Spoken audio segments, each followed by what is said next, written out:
자, 포르쉐라고 하는 브랜드를 이야기를 할 때 어떤 모델이 떠오르시나요? 전기차로 돌아온 타이칸? 아니면 전통적으로 포르쉐의 상징이라고 할 수 있는 911? 조금 더 대중적으로 다가갈 수 있는 718 박스터나 카이맨? 다 좋은 모델들입니다. 그리고 이 포르쉐라고 하는 브랜드가 부흥기를 겪을 수 있도록 해준 모델은 또 카이엔과 마칸이라고 하는 굉장히 베스트셀링 모델의 반열에 올라간 SUV 모델들도 있죠. 하지만 저는 방금 말씀드린 이 마지막 요건에서 포르쉐의 부흥기를 다시 이끌어낸 모델에서 이 모델에 대한 이야기를 하지 않으면 안 된다라고 생각이 됩니다. 오늘의 주인공은 지난 4월 3세대로 돌아온 포르쉐의 새로운 파나메라 4입니다.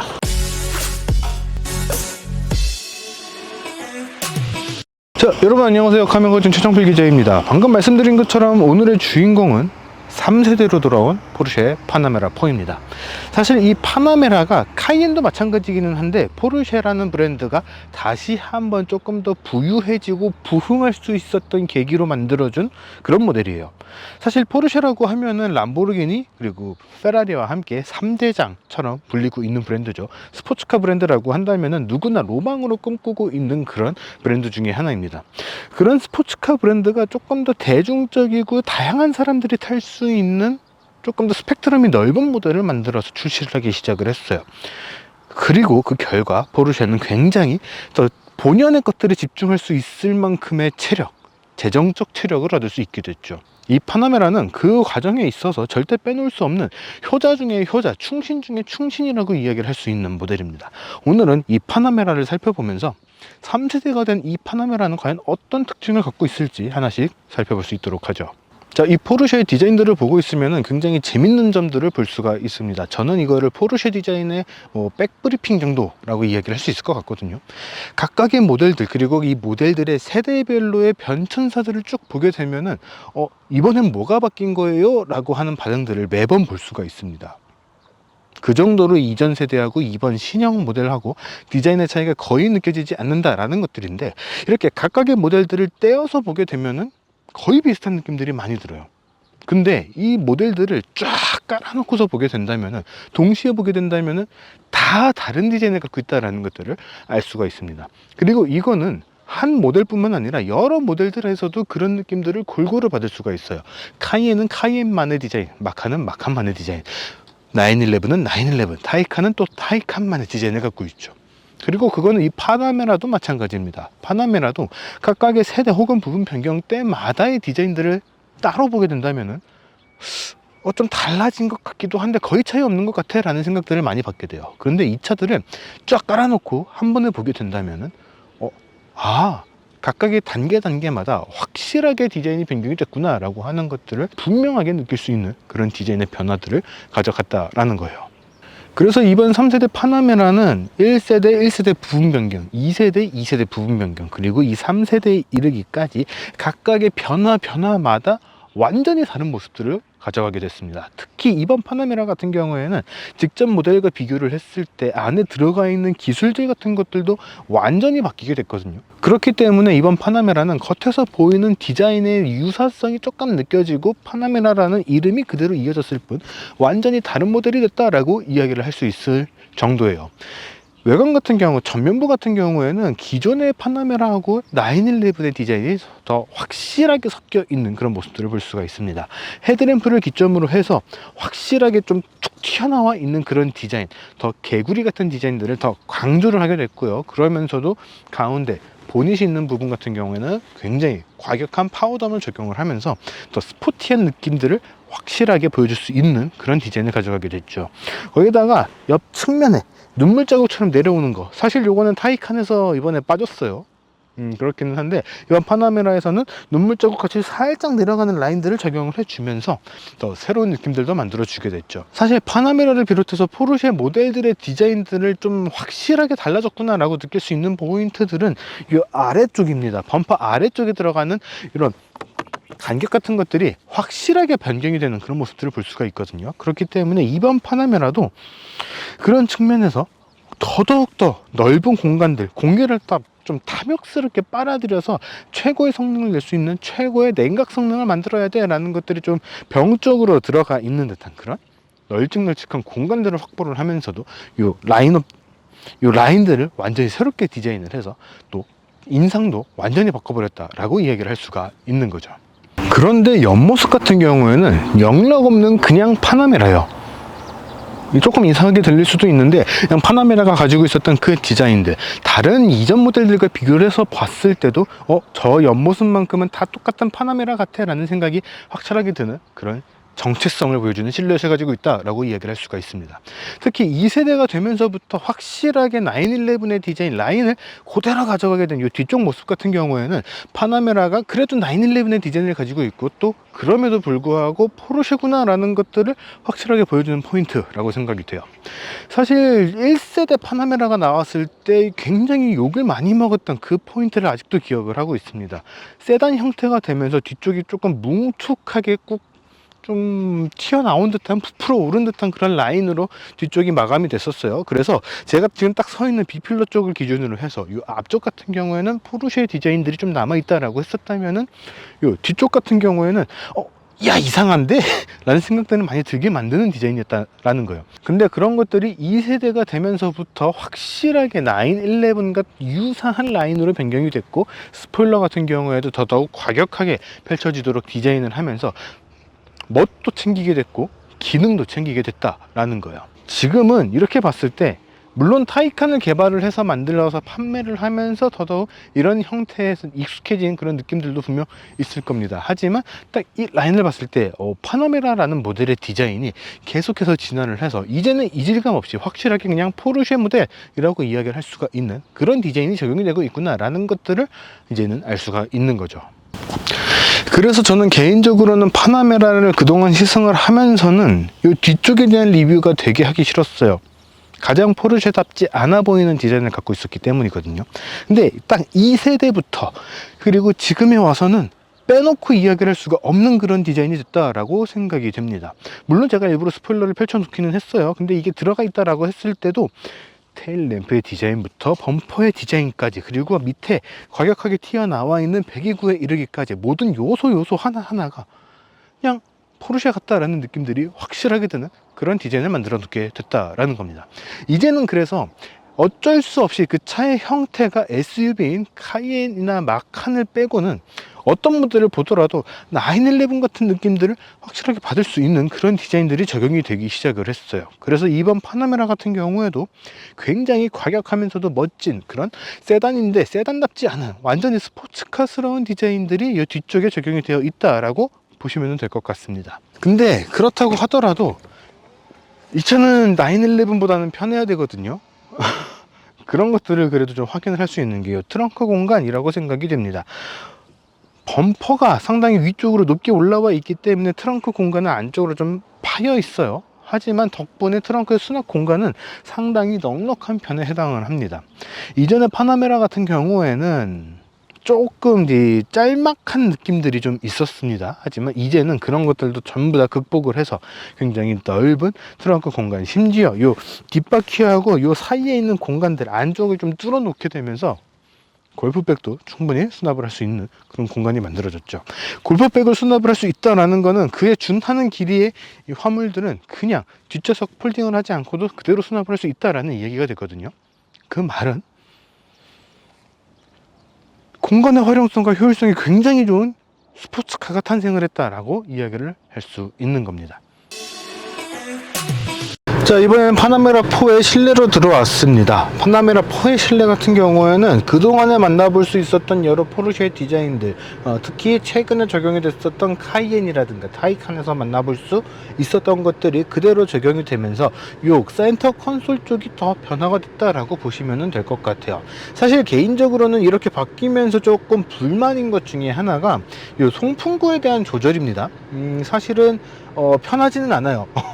요 클라이메이트 메뉴를 눌러서 요 화면에서 방향을 터치로 조작을 하도록 되어 있는 건데, 이게 정확하게 어느 쪽으로 방향이 오는지를 알기가 쉽지가 않아요. 그러다 보니까 요 에어컨은 송풍구에 대한 방향을 잡는 거, 요게 굉장히 좀 편하지는 않다라고 저는 말씀을 드리고 싶습니다. 사실 굉장히 별거 아닌데 요거 하나만 조금 불만이에요. 나머지 부분들은 그렇게까지 큰 불만이라고 이야기를 할 만한 부분들이 없습니다. 기본적으로 들어가 있는 내비게이션 맵 같은 경우에도 나쁘지 않은 형태로 들어가 있고, 거기다가 스마트폰 미러링, 안드로이드 오토나 애플 카플레이 같은 것들도 편하게 쓸 수 있도록 되어 있고, 스포츠 크로너, 사실은 포르쉐에서 빼놓을 수 없는 기능이죠. 스포츠 크로너라든가 아니면 비디오를 볼 수 있는 기능이라든가 뭐 달력과 같은 것들, 에어컨, 그리고 차에 대한 세팅을 설정할 수 있는 것들에 이르기까지 다양한 것들이 다 골고루 적용이 되어 있어요. 그렇기 때문에 쓰는 거에 있어서 기존의 포르쉐를 타봤던 분들 혹은 타본 적이 없는 분들까지도 굉장히 편안하게 쓸 수 있는 그런 구성이 되어 있습니다. 거기다가 파나메라 옆좌석, 조수석 쪽에도 별도의 디스플레이가 장착이 되어 있는데, 사실 자주 말씀을 드렸던 거였거든요. 지금도 저게 필요한가는 잘 모르겠지만 적어도 이번에 칭찬을 하고 싶은 거는 운전석에서 저 화면이 안 보여요. 사실은 안 보여야 되는 게 맞거든요. 운전을 하다 보면 얼마든지 시야에 들어올 수가 있기 때문에 운전에 방해가 될 수 있는 포인트가 됩니다. 근데 안 보이도록 해줬다라는 것들은 저는 개인적으로는 굉장히 칭찬을 하고 싶은 내용이에요. 그 외 나머지 부분들 같은 경우에는 사실 포르쉐 브랜드의 모델들을 타다 보면 항상 이 시트에 감탄을 하게 되거든요. 이따가 뒷좌석에서도 말씀을 드리겠지만 뒷좌석은 조금 달라요. 근데 운전석에 딱 앉았을 때는 어떤 모델을 타더라도, 마칸이나 카이엔도 마찬가지예요. 어떤 모델을 타더라도 야, 내가 탄 게 스포츠카구나 라는 느낌들을 확실하게 받을 수 있도록 해줍니다. 거기에다가 또 되게 오묘하고 재밌는 게, 요거는 두 가지 기능을 할 거라고 생각을 합니다. 차에 딱 들어와서 딱 앉아보게 되면은 발이 밑으로 굉장히 많이 쑥 주저앉는 느낌을 받아요. 굉장히 아래쪽으로 많이 파여져 있거든요. 그렇게 되면은 좋은 게 뭐냐면은, 일단 실내 공간을 좀 더 많이 확보를 할 수가 있습니다. 안에 들어가 있는 착자감 입장에서 봤을 때 공간감이 더 극대화가 되기 때문에 더 편한 공간감을 느낄 수 있게 되고요. 두 번째는 그만큼 시트 포지션이 낮아지기 때문에 이 파나메라 5m에 달하는 이런 커다란 차를 타면서도 스포츠카 같은 시트 포지션을 느낄 수 있게 된다라는 거예요. 그렇기 때문에 요 아래쪽으로 살짝 쏙 파져 있는 요 느낌들은 요 파나메라가 포르쉐 같은 느낌들을 만들어주게 되는 그런 포인트 중에 하나라고 이야기를 할 수 있을 것 같습니다. 조금 이따가 주행을 해볼 건데, 미리 말씀을 드리면은 스포츠 플러스로 두고 주행을 할 거예요. 사실은 참을 수 없는 그런 느낌들이 있기 때문이거든요. 포르쉐를 탈 때만 느낄 수 있는 것들인데, 요거는 뒷좌석에 대한 이야기를 하고 넘어가도록 하죠. 큰일 났다. 와, 진짜 이제 6월 11일이에요 근데 이미 온도가 31도, 32도를 찍고 있는 것 같고, 외기계에는 말 아끼겠습니다. 네. 자, 뒷좌석으로 들어와 봤습니다. 덥다라는 이야기를 굉장히 심하게 하면서 들어왔는데, 그래도 다행이다 싶은 거는 이 차는 2열에도 통풍 시트가 들어가 있기 때문이에요. 보통은 이제 뒷좌석에까지 통풍 시트가 들어간 모델들은 정말 럭셔리한 모델들 정도가 아니면 잘 안 넣어줬어요. 이 파나메라 같은 경우에는 이런 편의 장비 같은 것들은 프리미엄 브랜드, 같은 그룹사 안에 있는 프리미엄 브랜드 중에서도 아우디 A8의 것들을 좀 골고루 갖다가 쓰고 있기 때문에 이런 것들도 좀 편하게 적용을 할 수 있었던 거 아닌가 라고 생각이 듭니다. 그리고 지금 그치. 시트 같은 경우에는 포르쉐 특유의 약간 좀 스포티한 버킷 타입의 2열 시트가 들어가 있는데, 그러면서도 A8 같은 모델에서 만나볼 수 있었던 굉장히 컴포트한 시트의 느낌들도 같이 전달을 해주고 있어요. 앞좌석에서는 말씀을 드린 것처럼 굉장히 딱 스포츠카를 타는 느낌이야 라는 그런 착자감들을 전달해줬다라고 한다면은, 이 뒷좌석에서는 스포츠카 같으면서도 또 편안한 고급 세단의 느낌도 같이 전달해주고 있다라는 거예요. 그러면서도 뒷좌석의 공간 같은 경우에도 나쁘지 않습니다. 이 가운데 센터 콘솔이 조금 두텁게 들어가 있기는 하지만 머리 공간, 무릎 공간, 그리고 좌우 공간에 이르기까지 골고루 굉장히 넓은 공간들을 제공을 해주고 있기 때문에 운전자의 성향만 잘 맞춰준다 라고 한다면 굉장히 편안하게 컴포트하게 주행을 즐길 수 있는 게 이 파나메라의 뒷자리라고 할 수 있을 것 같아요. 거기에다가 이렇게 약간씩 이긴 하지만 올라오는, 그리고 안쪽으로 쑥 들어가 있는 이런 컵홀더가 가운데 숨어져 있기도 하고요. 굉장히 재밌는 메커니즘으로 작동이 돼요. 거기에다가 팔걸이도 같이, 수납 공간도 같이, 거기에다가 이렇게 저희가 어떤 모델이었죠? CL이었던 것 같은데 4.5대 1대 4.5에 폴딩이 된다라고 말씀을 드렸거든요. 그것보다는 조금 더 넓은 이 너비에 이 스키스로 공간도 같이 되는 그런 가운데 자리를 갖고 있습니다. 그렇기 때문에 쓰기에 따라서는 완전히 스포츠카처럼 딱 잡고 이렇게 가야 되는 그런 모습들도 분명 있겠지만, 가족들을 태우고 간다면 혹은 누군가에게 의존을 한다면 그런 것들을 동시에 충족을 할 수 있는 전천후의 느낌들을 전달해 준다라는 거예요. 거기에다가 지금 위쪽에도 글래스 루프가 열려 있죠. 앞쪽은 썬루프로 열렸지만 뒤쪽은 글래스 루프로 적용이 되어 있는데, 이런 것들을 통해서 채광 그리고 개방감까지 다양한 것들을 다 편안하게 만들어 줄 수 있는 요소들로 적용이 되어 있기 때문에 이거를 그냥 파나메라는 스포츠카니까, 스포츠카 같은 세단이니까 그냥 불편할 거야 라고 생각을 하신다면은 좀 그런 느낌들을 완전히 버리셔도 된다라고 말씀을 드리고 싶어요.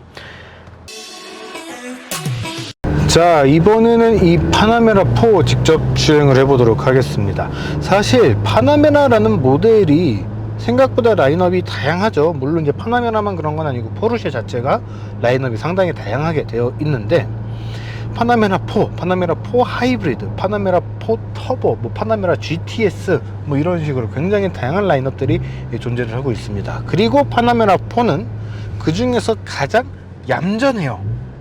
얌전하다라고 표현을 해도 되는 건지 모르겠는데 가장 얌전한 성능을 갖고 있습니다. 그래서 2.9L V6 터보 엔진을 장착을 한 상태로 최고 출력 360마력, 최대 토크 51kgpm를 발휘를 합니다. 굉장히 절묘하죠? 가장 얌전한데 360마력이에요. 300마력도 아니에요. 360마력이에요. 토크도 무려 51kgpm를 발휘를 해요. 이거는 미소가 지어질 수밖에 없는 그런 제원입니다. 만약에 더 고성능 모델로 갔다라고 하면은 얼마나 더 강력한 힘을 발휘를 해줄까, 그걸 바탕으로 해서 얼마나 더 재밌는 주행을 선사를 해줄까, 이런 것들에 대한 기대 할 수밖에 없도록 만드는 그런 제원표 상수치다 라고 할 수가 있는 겁니다. 거기다가 저희가 밖에서 외관을 말씀을 드리면서 이야기를 했죠. 안에 있는 기술들도 완전히 다 바뀌었어요. 그러다 보니까 차의 밸런스는 더욱 좋아졌고 가속력도 더욱 좋아졌습니다. 거기에다가 반응도 더욱 날카로워졌습니다. 편안하게 주행을 하겠다라고 하면은 정말 고급 럭셔리 프리미엄 세단에 준하는 그런 편안함을 선사를 해주는데, 아니야, 난 이제 목적이 끝났어, 나는 나만을 위해서 이 차를 타고 쏠 거야 라고 마음을 먹는 순간 이 차는 완전히 극에서 극으로 바뀌게 됩니다. 제가 지금 뭐 이렇게 표현을 하긴 했는데 이게 좋고 이게 안 좋은 건 아니에요. 이거는 극강의 편안함, 이거는 극강의 하드코어함을 확실하게 전달해 줄 수 있는 그런 스포츠카로 변모를 해버립니다. 그렇기 때문에 이번 파나메라를 주행을 하면은 전보다 훨씬 편안해졌어요. 에어 서스펜션이 기본적으로 들어가 있기는 합니다. 그렇기는 한데 그런 것들과 별개로 그냥 차에 과격하게 코너를 들어가고 있어 라고 하는 약간의 느낌만 선사를 해주고 너무나 안정적이고 편안하게 코너를 공략을 해줘요. 그렇기 때문에 일반적인 도로에서 조금 달리는 거 좋아하시는 분들, 쏘는 거 좋아하시는 분들이 만약에 도로에서 이번 파나메라를 보고서 좀 달려볼까? 레이스 한번 해봐? 물론 그런 거는 레이스라고 안 부릅니다. 레이스 한번 해봐? 하면서 막 이제 레이스를 신청을 했을 때 이 파나메라가 반응을 안 해준단 말이죠. 그때 내가 쑥 달려나가면은 저 차도 따라올 수밖에 없을 거야 하고 쫙 나갔을 때 이 파나메라가 안 따라온다라고 해서 내가 파나메라 이겼어, 저 별거 아니네 라고 하지는 않으셨으면 좋겠습니다. 그거는 그냥 파나메라가 안 놀아준 거거든요. 만약에 파나메라가 작정을 하고 따라가기 시작을 했다, 파나메라 4로도 어지간한 차들은 다 따라갈 수 있는 그런 모습들을 보여줄 거예요. 그리고 다시 한번 말씀을 드리지만 그런 거는 레이스라고 부르지 않습니다. 그거는 그냥 폭주거든요. 제발 그러지 마세요. 근데 파나메라와 같은 차, 이번 파나메라와 같은 차를 타면서 그런 욕구가 안 느껴진다 라고 한다면은 그것도 굉장히 슬픈 일이라고 생각이 됩니다. 그런 정도로 이번 파나메라는 굉장히 재밌어요. 굉장히 편안하고 완전히 상반되는 두 가지 매력들을 동시에 전달을 해주고 있기 때문에 도로의 환경과 법만 허락을 해준다면은 정말 마음껏 정말 쏘고 다니고 싶다라는 생각이 드는 그런 성능과 구성을 갖고 있다라고 이야기를 할 수 있을 것 같아요. 이게 굉장히 재밌고 또 어려운 포인트입니다. 그렇기 때문에 우리가 포르쉐가 굉장히 잘 만들었다라고 하는 것을 넘어서 외계인을 고문해서 만들었고 포르쉐 바이러스가 있다라고 이야기를 하는 지점인 것 같거든요.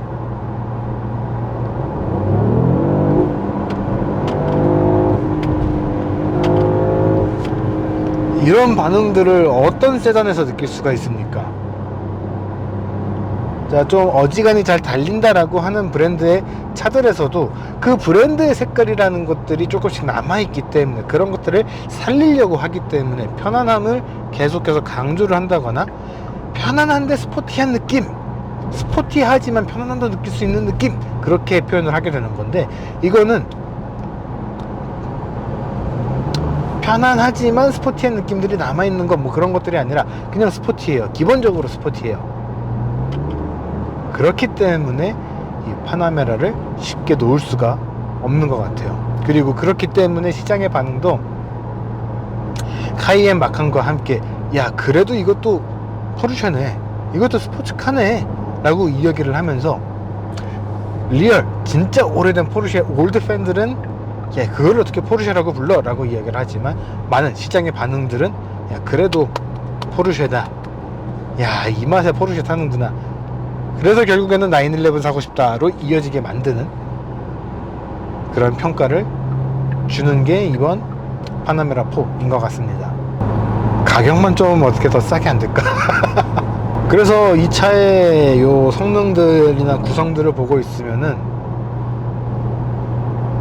굉장히 이른 나이에 성공을 하신 분들이 벤틀리 이런 거 안 살 것 같아요. 노티나거든. 거기다가 요즘에 벤틀리 타고 사고친 연예인들이 너무 많아요. 그래서 파나메라를 사면은, 파나메라도 라인업 굉장히 다양하잖아요. 요거 하나씩 도장 깨기 하듯이 격파에 나가듯이 하나씩 다음 세대가 나올 때마다, 차를 바꿀 때마다 더 위급으로 올려나가는 그런 재미들이 같이 있다면은 영앤 리치라고 하는 분들이 이 파나메라를 선택하지 않을 이유도 없을 것 같습니다. 자, 지금까지 3세대로 돌아온 포르쉐 파나메라 4를 시승을 해봤습니다. 영상 처음에 말씀을 드린 것처럼 포르쉐가 다시 한번 부흥기를 겪을 수 있었던 데에는 마칸과 카이엔과 같은 SUV 모델과 함께 이 파나메라 모델의 역할이 굉장히 컸다라고 생각이 됩니다. 그렇기 때문에 이 차를 타면 탈수록 굉장히 재밌는 모델이다라는 생각들이 많이 들어요. 그룹스 안에 있는 다른 여러 브랜드들, 대중적인 브랜드라든가 프리미엄 브랜드라든가 럭셔리 브랜드라든가 이런 것들에서 그들이 추구를 하고 있는 굉장히 편안하고 대중적으로 다가갈 수 있는 그런 가치들을 흡수를 해 오면서도 포르쉐만이 만들어낼 수 있는 그런 바이러스 같은 느낌들, 굉장히 매료될 수밖에 없는 그런 퍼포먼스나 성능 같은 것들도 계속해서 꾸준하게 같이 발전을 시켜온 모델들, 거기에다가 그런 것들이 싹 합쳐져서 나온 게 이 파나메라라고 생각을 한다면은 이 파나메라도 분명 굉장히 매력적인 포르쉐라고 이야기를 할 수 있을 것 같습니다. 물론 그렇게 이야기를 하시는 분들도 있어요. 이 차들이 어떻게 포르쉐라고 이야기를 할 수 있느냐 라고 하시는 분들 말이죠. 진정한 포르쉐는 911이고 뭐 718이라든가 뭐 다른 몇몇 가지 모델들이 더 있기는 하지만 그런 차들만 포르쉐라고 해야지 이거를 어떻게 포르쉐라고 할 수 있어 라고 하시는 분들도 계시는데, 제 생각에는 이 파나메라 그리고 카이엔과 마칸도 마찬가지긴 하지만 이런 모델들이 전부 다 확실한 포르쉐라고 이야기를 할 수 있을 것 같습니다. 그런 이야기들도 있어요. 이런 차를 사는 분들은 가격이라든가 그런 것들이 조금 더 둔감하다, 이런 거를 사시는 분들이 이미 돈이 많으신 분들이기 때문에 금액대가 얼마가 됐든 사실 것이다 라고 이야기를 하시는 분들도 있는데, 사실은 그렇기 때문에 훨씬 더 민감하게 바라보시는 부분들도 분명히 있습니다. 이 파나메라 4 같은 경우에는 1억 7,670만 원에서 시작을 하고, 요 춤을 추는 듯한 액티브 라이드 기능이 들어가 있는 E4 하이브리드 같은 경우에는 3억 1,700만 원대, 거의 3억이 넘어가는 가격대에서 시작을 합니다. 그렇기 때문에 조금씩 뭐 선택 품목이라든가 조금 더 인디비주얼한 것들을 추가를 하게 되면은 4억까지도 갈 수 있는 굉장히 가격대 스펙트럼이 넓은 모델이 됐어요. 그렇게 됐을 때 사실은 비슷한 성향의 이제 경쟁 모델들이 굉장히 많이 있거든요. 그렇기 때문에 대중들이 봤을 때 저 차는 어떤 차라고 하는 명확한 캐릭터가 있어야 된다라고 생각을 합니다. 파나메라는 그런 것들은 확실하게 지켜준 모델이다 라고 생각이 되네요. 자, 이번 영상은 여기까지고요.